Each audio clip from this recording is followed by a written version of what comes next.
दोस्तों नमस्कार, मैं हूं विनीता यादव। राहुल गांधी अमेरिका गए, यूं ही तो नहीं गए। कुछ तो ऐसा करने गए हैं जिसको लेकर इस वक्त प्रधानमंत्री नरेंद्र मोदी भी चिंता में पड़ गए हैं। इस देश की सत्ता आपके वोट डालने से ही सिर्फ पलटती है। यहाँ का तख्ता पलट सिर्फ इस वजह से होता है।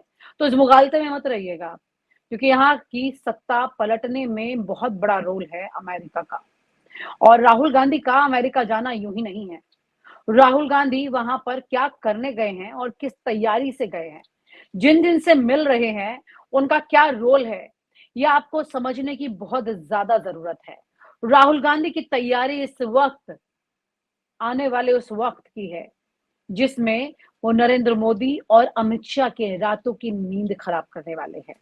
राहुल गांधी अमेरिका में मिले हैं उन लोगों से जो तख्ता पलट करने में माहिर हैं। अमेरिकी राजनयिक से मिले राहुल गांधी। हालांकि अमेरिका कह रहा है कि सामान्य बातचीत है। डोनाल्ड लू को तख्ता पलट का माहिर माना जाता है और पाकिस्तान से लेकर बांग्लादेश तक में सरकारें बदलवाने में उनकी काफी चर्चा रही है और काफी रोल वाकई में रहा है। यही नहीं, पाकिस्तान में अपनी सरकार गिरने के बाद जब इमरान खान ने अमेरिका पर आरोप लगाए थे तो डोनाल्ड लू का नाम खुले तौर पर लिया था। अब राहुल गांधी उनसे मिल रहे हैं। कांग्रेस नेता राहुल गांधी अभी इन दिनों अमेरिका के दौरे पर चल रहे हैं और वहां लगातार कई कार्यक्रमों में हिस्सा ले चुके हैं, कुछ इंटरव्यूज दे चुके हैं, कुछ लोगों से बातचीत कर चुके हैं, स्टूडेंट से बातचीत कर चुके हैं और उनके वहां के भाषण भारत में अच्छे खासी चर्चा में चल रहे हैं। बीजेपी के पेट में दर्द भी हो गया उन सब चीजों को सुनकर और वो हमलावर भी हो चुकी है। तो कुछ लोगों से मुलाकात करने के अलावा विवाद बहुत ज्यादा बढ़ चुका है। इन्हीं मुलाकातों में से एक है जम्मू कश्मीर और पंजाब को भारत से अलग कराने की हिमायती सांसद इल्हान उमर भी, उनसे भी मुलाकात हुई, जिस पर जमकर विवाद हुआ। अब उनकी एक शीर्ष अमेरिकी राजनयिक से मुलाकात चर्चा में हो गई है। राहुल गांधी इन दिनों एक एक ऐसे से व्यक्ति को चुनकर अमेरिका में मिल रहे हैं जो कि भारत में असर डाल सकती है। इस बात को समझिएगा, जिन्हें तख्ता पलट करने का माहिर माना जाता है उन लोगों से मुलाकात कर रहे हैं। उनकी अमेरिकी विदेश मंत्रालय में तैनात दक्षिण और मध्य एशिया मामलों को देखने वाले राजनयिक हैं डोनाल्ड लू, जिनसे उनकी मीटिंग हुई है। डोनाल्ड लू, जैसा मैंने बताया भी कि वो बांग्लादेश, पाकिस्तान और तमाम जगह पर बहुत अहम भूमिका निभा चुके हैं और भारत में भी उस भूमिका को निभाने में कोई दो राय नहीं है। वहीं अमेरिकी विदेश मंत्रालय के प्रवक्ता ये कह रहे हैं कि एक नॉर्मल मीटिंग है। ये मीटिंग तब हुई जब डोनाल्ड लू इसी महीने के अंत में भारत और बांग्लादेश के दौरे पर आने वाले हैं। अमेरिकी प्रवक्ता ने इस मीटिंग को लेकर कहा कि अमेरिकी सरकार दूसरे देशों की सरकारों और विपक्षी दलों के नेताओं या सिविल सोसाइटी के लोगों से मिलती रहती है। ये हमारी साझेदारों के साथ एक बहुत सिंपल रूटीन मीटिंग है। हालांकि उन्होंने ये भी कहा कि इस दौरान क्या बातचीत हुई इसकी जानकारी हम नहीं दे सकते हैं। राहुल गांधी ने कैपिटल हिल में अमेरिका के कई सांसदों से मुलाकात की।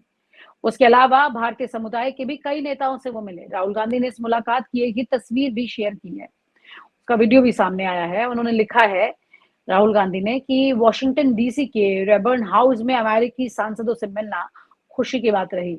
हमारे बीच भारत और अमेरिका के रिश्तों को मजबूत करने को लेकर ये बात हुई।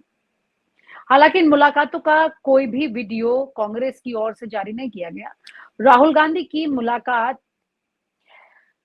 इल्हान उमर से भी हुई, जो भारत के लिए विरोधी रुख के लिए चर्चित है। इल्हान उमर ने पाकिस्तानी अधिकृत कश्मीर का दौरा भी किया था, जबकि भारत ने इस पर ऐतराज जताया था। यही नहीं, इल्हान उमर की राय ये रहती है कि कश्मीर को अलग हो जाना चाहिए। भाजपा आईटी सेल के प्रभारी अमित मालवीय जो हैं, वो इल्हान उमर से राहुल गांधी की मुलाकात पर राहुल गांधी पर हमला कर रहे हैं और उन्होंने कहा है कि राहुल गांधी ने अमेरिका में पाक स्पॉन्सर भारत विरोधी नेता, कट्टर इस्लामिक और आजाद कश्मीर की वकालत करने वाली इल्हान उमर से मुलाकात की। कांग्रेस को अब खुलकर भारत के खिलाफ काम करने लगी है, ये आरोप सीधे सीधे इन्होंने लगाया है। कुल मिलाकर जो परिस्थितियां यहाँ पर दिखाई दे रही हैं वो साफ साफ ये कह रही हैं कि अब राहुल गांधी उस तरह के दाव पेच खेल रहे हैं जो कि बीजेपी के लिए मुश्किलें पैदा कर सकते हैं। जिन लोगों से वो मुलाकात कर रहे हैं उसके पीछे कौन से समझौते हो सकते हैं, कौन सी म्यूचुअल अंडरस्टैंडिंग हो सकती है, ये अपने आप में बहुत बड़ा सवाल है। इल्हान उमर से मिलना एक अलग चीज़ है, वहीं पर दूसरा तख्ता पलट करने वाले डोनाल्ड लू से मुलाकात भी अपने आप में बहुत ज़्यादा चर्चित है। राहुल गांधी इन दिनों अमेरिका के जो दौरे पर हैं, ऐसा पहले कभी उन्होंने कोई दौरा नहीं किया था। इस तरह का इतना चर्चित दौरा और इतना प्लान्ड, इतना स्ट्रैटेजिकली बनाया गया ये दौरा।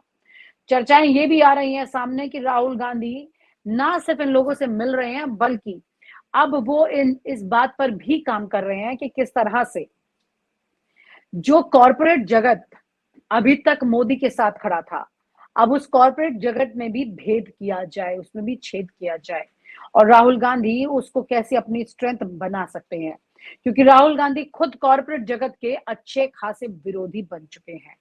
और इन कॉरपोरेट जगत के नहीं कहा जाएगा, बल्कि अडानी अंबानी के विरोधी कहा जाएगा।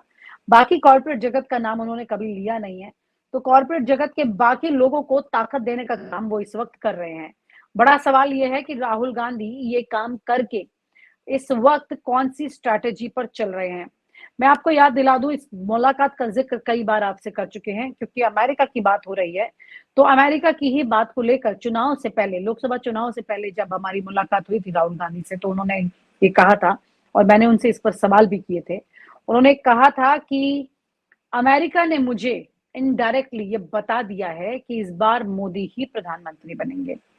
अब जो राहुल गांधी इस दौरे पर गए हैं, तो अब मुझे वो बातें याद आ रही हैं और मुझे लगता है कि अब राहुल गांधी अंतर्राष्ट्रीय स्तर पर किस तरह से चीजों को बदलाव करके कोई नई तस्वीर बनाने की तैयारी कर रहे हैं।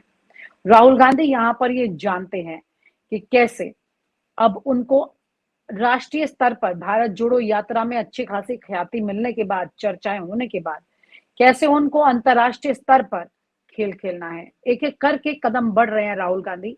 इसी वजह से अमित मालवीय जो है, सोशल मीडिया देखते हैं, मीडिया पूरा देखते हैं बीजेपी का, वो बेचैन हो रहे हैं। और उनकी बेचैनी सिर्फ उनकी नहीं है, अगर वो कुछ लिख रहे हैं तो ये मानकर चलिए कि वो ट्वीट के कंटेंट, उसका टेक्स्ट भी कहाँ से आ रहा है आप समझ सकते हैं। प्रधानमंत्री नरेंद्र मोदी और अमित शाह की निर्देश के बिना वो कुछ भी ऐसा ट्वीट नहीं कर सकते, ऐसा कुछ नहीं कह सकते हैं। राहुल गांधी के मुलाकातें अब पूरी तरह से नरेंद्र मोदी की नाक में दम कर चुकी हैं। नरेंद्र मोदी इस वक्त हैरान इस बात से है कि राहुल गांधी लगातार एक के बाद एक नरेंद्र मोदी के इस पूरे जाल को भेदते जा रहे हैं। पहले उन्होंने अपने मीडिया प्लानिंग में नरेंद्र मोदी की प्लानिंग को फेल कर दिया और उसके बाद अब उन्होंने अंतर्राष्ट्रीय स्तर पर जाकर के चीजों में दखल अंदाजी शुरू कर दी है। वहीं पर राहुल गांधी इससे पहले ही इंडिया गठबंधन को बना चुके हैं, उसकी तैयारी करके एकजुट हो चुके हैं। इसी बीच में जब राहुल गांधी अमेरिका में हैं, तो भारत में खबर चलती है कि राहुल गांधी की जान को खतरा है। राहुल गांधी को ऐसा कहकर पहले भी आईबी रिपोर्ट्स के मुताबिक जान को खतरा बताकर सिक्योरिटी ऑफर की गई थी, जो कि राहुल गांधी ने नहीं ली। अब एक बार फिर से ये बातें सामने आ रही है, यानी कि राहुल गांधी की हर मूवमेंट पर नजर रखने की पूरी तैयारी की जा रही है। देखना ये होगा कि राहुल गांधी इस तरह के तमाम दांवपेच में किस तरह से आते हैं, या फिर इस वक्त बीजेपी को पीछे पीछे दौड़ाते हैं। संसद में जो रुख उन्होंने अपनाया था और जिस तरह से बीजेपी के तमाम मंत्रियों को एक के बाद एक खड़े होकर जवाब देने पर मजबूर कर दिया था, वही राहुल गांधी इस वक्त क्या ऐसी तैयारी कर रहे हैं जिसमें बीजेपी पस्त होती दिखाई देगी। और राहुल गांधी के साथ अगर अमेरिका ने दे दिया, राहुल गांधी को अगर अमेरिका ने प्रमोट करना उस लेवल पर शुरू कर दिया, तो आप ये मानकर चलिए कि फिर तख्ता पलट यहाँ पर भी तय है।